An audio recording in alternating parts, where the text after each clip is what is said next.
I'll explain how a mechanical watch does not break when it drops. The 17 Joule design has been around for a lot of years. There's a suspension system built into the watch. I'll explain it. Although different manufacturers make different movements, the system is basically the same on all these watches. The most delicate part of a watch is this moving part, which is called the balance. The balance wheel is represented right here with two staffs that come up into a ruby bearing. This red ruby that you see here is represented here on the drawing, and there's actually two pieces of the ruby bearing, the other piece is here.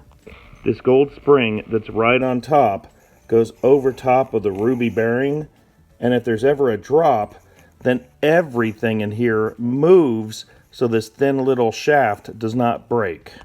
This point here is called the staff, and I'll show you a close-up of how small and delicate it is. Here on one side you can see the staff is completely intact. On the other side you can see that it's broken off. Here's another view of it. You can see one side has the staff on it, the other side is broken. This balance wheel is from a Swiss watch, a Bulova. Here's a balance wheel from a Timex watch, which you'll notice it doesn't have a staff. It's more shaped like a pencil, so it can't break. So it would be a lot more durable. A Timex does not need a suspension system like this because it's designed completely different. Takes a licking and keeps on ticking. So you might be wondering, what's the advantage of a real small, thin staff like this? This ruby bearing would be really hard and almost a frictionless environment. If you service a watch like this properly about every 5 to 7 years, it'll probably last 100 years. The Timex was not meant to be serviced. It was just a cheap watch that you would wear and go buy another one.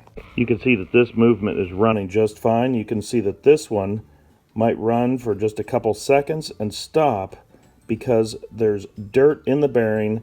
This needs to be serviced and cleaned, and then it'll run like this one. Here's the gold clip that keeps the ruby bearing in place.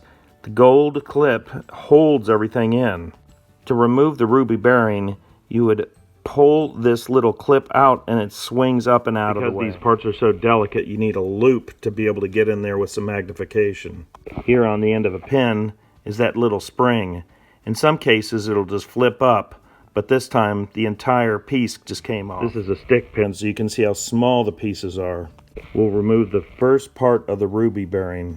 Here you can see the top one, and down below is one with a hole in the middle, and that's what the staff goes into. To keep the clock running smooth, this needs to be pulled apart, cleaned, and then re-oiled with a very small amount of oil. Pick up these ruby bearings and put them in rubbing alcohol. This will clean all the oil off of them.